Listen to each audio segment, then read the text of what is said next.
캘리포니아 대학에서 한 교수팀이 연구를 하나 했습니다. 32쌍의 그 연인들을 모아놓고 실험을 했는데요. 이 연인들을 서로 이렇게 앉혀놓고 피부에 접촉도 없이 그냥 나란히 앉히는 겁니다. 그리고 앞에서 이 실험자가 어떤 그 주제를 내줍니다. 주제를 내주면 이 연인 둘이가 함께 그것을 생각해서 그 과제를 하나씩 풀어가는 겁니다.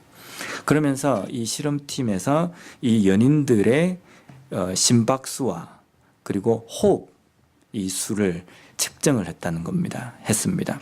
근데 연인들이 어떤 프로젝트가 주어졌을 때 그것을 풀어가는 과정 속에서 보니까 놀랍도록 연인들끼리 호흡수와 그리고 맥박수가 일치를 하는 겁니다. 그래서 이 결과로 인해 가지고 사람들이 함께 무슨 일을 하면 이렇게 호흡수와 심박수가 일치하는가. 그래서 모르는 사람들끼리 모르는 이성끼리 앉혀놓고 그 두 사람들에게 프로젝트를 하게 하고 심박수와 호흡수를 측정을 해보니까 전혀 일치하지 않다는 겁니다. 그래서 이 교수팀에서 결론을 내린 것은 사랑하면 닮는다라는 겁니다. 우리가 이런 말 자주 하지 않습니까? 근데 우리가 사랑하면 닮는다라는 게 외모만 닮는다. 여기에도 부부가 두 팀 있지만 정말 닮았는가? 근데 요 실험에 의하면요, 이 외모만 닮는 게 아니고 같이 무슨 일을 할 때는 호흡하는 그 횟수라든지 심장이 뛰는 그 숫자까지도 일치해진다는 겁니다. 그래서 이런 만약에 실험이나 이걸 측정할 수 있는 방법이 생긴다고 한다면 좀 곤란해질 수도 있을 것 같다라는 생각이 듭니다. 사랑하면 닮는다라고 이야기를 한다고 한다면 우리가 하나님을 사랑한다, 예수님을 사랑한다라고 한다면 하나님과 어떤 일을 하고 주님과 어떤 일을 할 때 우리도 닮아야 되지 않겠습니까? 우리의 심박수도 우리의 호흡수도 닮아야 된다. 왜냐하면 연인들끼리도 닮는데 우리가 하나님을 사랑하는 것이 어쩌면 내 아내, 내 남편을 사랑하는 것보다 내 가족을 사랑하는 것보다 더 크잖아요. 그러면 하나님과 내가 무슨 일을 한다라고 할 때는 하나님과 우리의 마음이 맞아져서 만약에 하나님의 심장 박동수를 우리가 들을 수 있다고 한다면 그 박동수에 우리의 심장 박동수가 맞추어지는 것, 그런 것이 되어야 되지 않는가라는 생각이 듭니다. 그래서 빌립보서 1장 8절 말씀에 보면 사도 바울이 이런 고백을 합니다. 내가 예수 그리스도의 심장으로 너희 무리를 얼마나 사모하는지 하나님이 내 증인이시니라. 바울은 그리스도의 심장을 가졌다고 이야기합니다. 그리스도의 심장을 가지다 보니까 그리스도의 그 심장으로 이 주변에 있는 모든 것들을 바라보니까 한 가지 나타나는 특징이 뭐냐면 빌립보 교회 성도들을 너무 사랑하는 겁니다. 예수 그리스도의 심장으로 심장을 담고 예수 그리스도의 그 마음을 담다 보니까 빌립보 교회 성도들을 보니까 너무 사랑스러울 수밖에 없다는 겁니다. 그래서 우리가 하나님을 사랑한다, 예수님을 사랑한다 라고 이야기하는 것은 그 하나님의 마음, 예수 그리스도의 마음을 닮아가는 것입니다. 오늘 본문에서도 보면 사도 바울이 에베소 교회를 향해서 하나님을 본받으라 라고 이야기합니다. 솔직히 우리가 하나님을 본받을 수가 없습니다. 우리는 연약하고 죄 많고 부족한 인간인데 어떻게 우리가 완전하신 하나님을 우리가 본받을 수가 있는가? 근데 분명히 사도 바울은 오늘 말씀을 통해서 하나님을 본받으라고 이야기합니다. 2절 말씀입니다. 그리스도께서 너희를 사랑하신 것 같이 너희도 사랑 가운데서 행하라. 그는 우리를 위하여 자신을 버리사 향기로운 제물과 희생 제물과 하나님께 드리셨느니라. 우리가 하나님을 닮는다는 것은 오늘 읽은 5장 2절에 보면 4장 끝부분에 보면 친절하고 불쌍히 여기고 서로 용서하고 이런 것들을 우리의 삶 가운데 본받고 지켜야 되는 것인데 또 오늘 2절 말씀에 보면 하나님을 본받는 사람의 삶 속에 일어나는 것이 무엇이라고 이야기하냐면 사랑입니다. 사랑. 우리가 사랑이라는 것은 신앙생활을 하면서 너무 많이 듣는 겁니다. 너무 많이 듣지만 너무 안 되는 게 사랑입니다. 그렇지 않습니까? 하나님의 사랑이 무엇인지 알고 어떤 때는 그 사랑 때문에 우리가 눈물을 흘리고 나도 이 사랑으로 내가 살아야 되겠다라고 마음을 먹는데 교회 문방만 나가면 미워하는 사람, 사랑하는 사람, 덜 사랑하는 사람, 더 많이 사랑하는 사람, 우린 자꾸만 그 등급이 나눠져서 살아간다는 겁니다. 우리의 신앙에는 두 가지 신앙이 있습니다. 소극적인 신앙과 적극적인 신앙입니다. 소극적인 신앙은 뭐냐면요, 하지 말라라고 이야기할 때 나는 이것을 하지 않았다, 그래서 나는 하나님의 말씀대로 잘 살고 있다라고 생각하고 살아가는 신앙인입니다. 내가 교회에 나오고 내 개인적인 신앙생활을 하고 교회에 내가 할 수 있는 봉사하고 그 다음에 남에게 피해 주지 않고 남에게 상처를 입히지 않고 내가 내 개인적인 삶을 살아가면 신앙생활 잘 하고 있다라고 생각하는 신앙입니다. 근데 적극적인 신앙이 있습니다. 적극적인 신앙은 뭐냐면요, 소극적인 신앙인들이 하는 것처럼 다 하지만 적극적인 것은 뭐냐면 혹시 내가 사랑해야 될 대상들을 사랑하지 못하고 있고 또 내가 도와줘야 될 대상을 내가 미처 도와주지 못하는 곳이 어딘지 그것을 부지런히 살피는 겁니다. 내가 그 사람에게 피해를 주지 않는 것도 잘 사는 것이지만 그 사람에게 피해를 주지 않는 것만 문제가 아니라 혹시 내가 적극적으로 사랑하고 도와야 되는데 돕지 못하는 사람이 어디 있는가, 그것을 살피는 것, 이것이 적극적인 신앙인입니다. 우리에게는 하나님께서 무엇을 원하시고 요구하셨겠습니까? 지난주에 우리가 주일날 누가복음에 삭개오를 찾아가신 예수님에 대해서 우리가 봤습니다. 제가 그 말씀을 하기 전에 그 이야기를 했지 않습니까? 정말 여리고성 안에 수많은 사람들이 있는데 그 중에 삭개오, 그가 만약에 예수님이 찾아오시지 않으셨다고 한다면 그의 삶에 그런 변화가 일어나지 않았습니다. 그렇다면 예수님도 이 땅에 오셔서 예루살렘, 그 유명한 그 예루살렘에 어떤 건물을 하나 지어놓고 무슨 성경 공부방이나 무슨 성경 과외방이나 이런 걸 해서 야, 복음에 대해서 듣고 싶은 사람은 다 나에게 와라 이라고 이렇게 했다고 한다면 자기 발로 찾아가는 사람만 주님을 만날 수 있었을 겁니다. 근데 예수님은 어떻게 하셨습니까? 예루살렘, 사마리아, 또 여러 이방 고을들, 여리고의 끝까지 가셔서 잃어버린 한 영혼이라도 만나시기 위해서 다니셨다는 겁니다. 우리가 예수님을 본받는다고 한다면 이런 모습을 본받아야 됩니다. 내가 남에게 피해를 주지 않는 삶을 살았다, 그걸로 끝이 아니라 내가 남에게 피해를 주지 않는 것은 당연한 겁니다. 그렇게 살아야 되는 것 당연한 겁니다. 그런데 우리에게 하라고 명령하신 하나님의 그 명령을 온전히 이행하는 것, 그것이 필요하다는 겁니다. 그 적극적인 그 신앙인이 되기 위해서 첫 출발점이자 가장 중요한 것은 사랑하라입니다. 내가 저 사람은 도무지 내가 사랑할 수 없다, 그렇다고 해서 내가 저 사람을 미워해가지고 저 사람에게 어떻게 복수를 하거나 내가 피해를 주려고 생각은 내가 하지 않겠다, 그러면 우리가 사랑을 실천하는 겁니까? 그렇지 않습니다. 내가 그 사람을 미워하지 않는 것은 당연한 것이고 정말 그 사람 얼굴만 보면 다시 미움이 확 솟아나지만 안 보는 것으로 그냥 되는 것이 아니라 그 사람에게 찾아가서 눈을 맞대고 얼굴을 맞대고 용서해야 될 부분은 용서하고 품을 부분은 품고, 그래서 그 사람을 그 누구보다도 사랑하는 삶, 그 삶으로 변화되는 것이 사랑의 삶, 하나님께서 우리에게 명령하신 그 사랑을 실천하는 하나님을 닮는 사람이라는 겁니다. 이것이 바로 하나님을 닮는 사람의 첫 출발점이고 가장 중요한 것입니다. 또한 계속해서 오늘 본문에 보면 그리스도인이 하나님을 본받는 자가 되기 위해서 버려야 하는 것에 대해서 말씀하고 계십니다. 3절 말씀입니다. 음행과 온갖 더러운 것과 탐욕은 너희 중에서 그 이름조차도 부르지 말라. 이는 성도에게 마땅한 바니라. 버려야 될 것 세 가지를 이야기하십니다. 첫 번째는 음행입니다. 이 음행이라는 말은 헬라어로 포르네이아라는 뜻입니다. 우리가 영어로 보면 포르노그래피라는 말을 아시죠? 성을 상품화시키는 겁니다. 성을 상품화시켜가지고 하는 것을 포르노그래피라고 이야기합니다.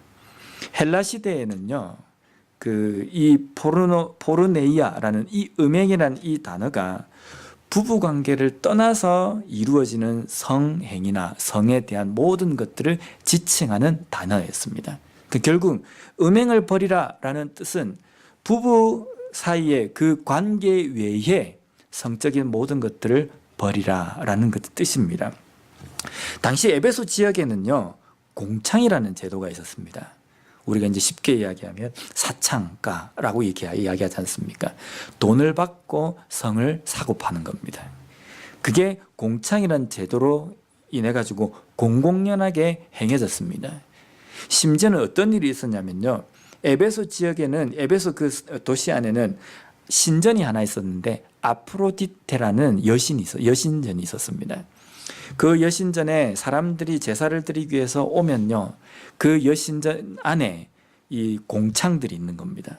몸을 이게 사고 파는. 근데 그 공창을 제사장이라고 이야기합니다. 그 제사장들이 거기 있으면서 그 신에게, 여신에게 제사를 하러 온 그 사람들과 함께 성행위를 맺는 겁니다.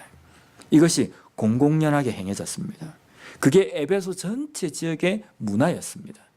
그러니까 에베소 지역에 복음이 들어가기 전에 에베소 지역의 사람들은요, 이러한 것이 당연한 것으로 생각하고 이것이 문화라고 생각하고 어릴 때부터 자라왔던 사람입니다.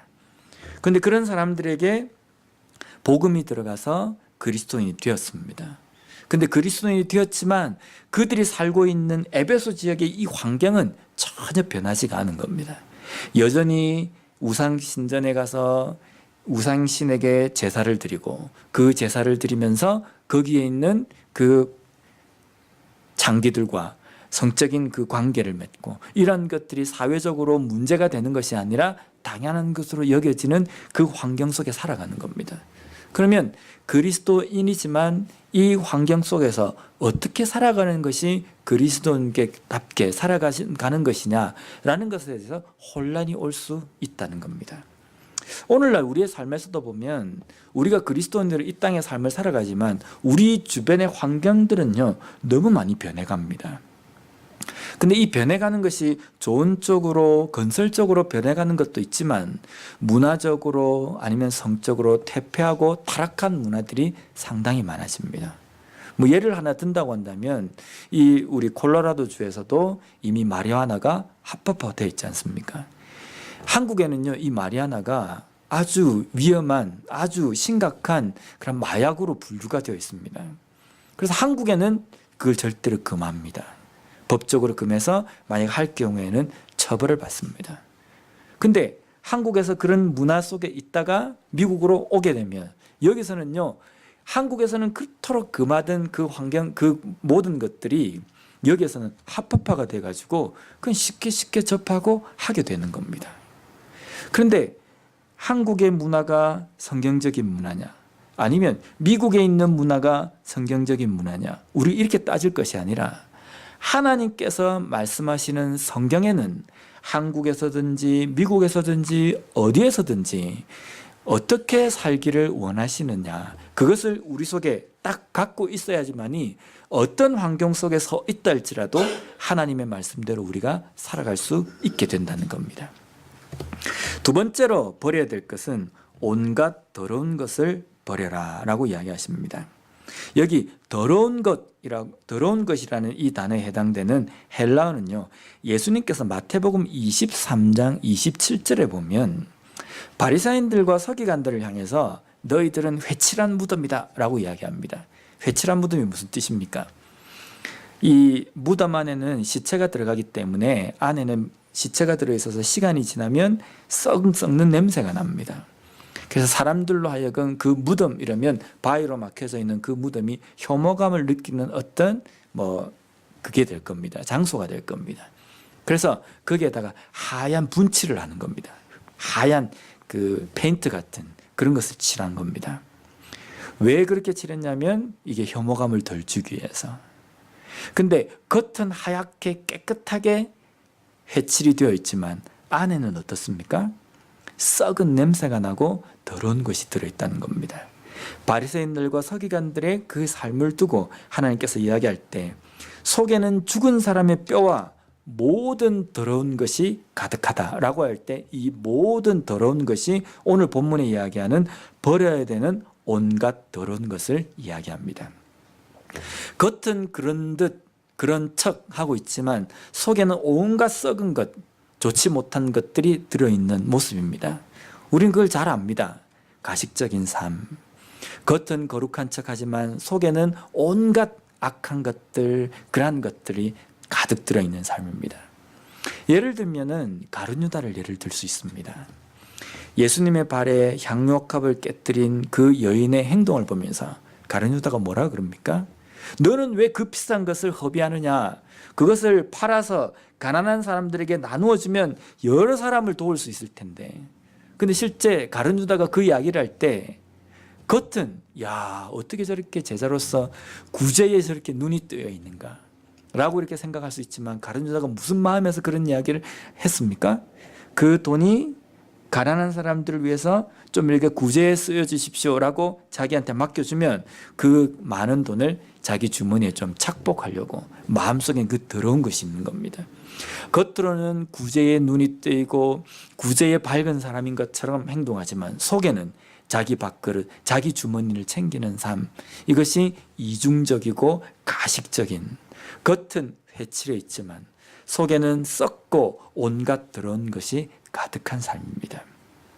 이러한 것을 우리는 버려야 합니다. 왜 버려야 합니까?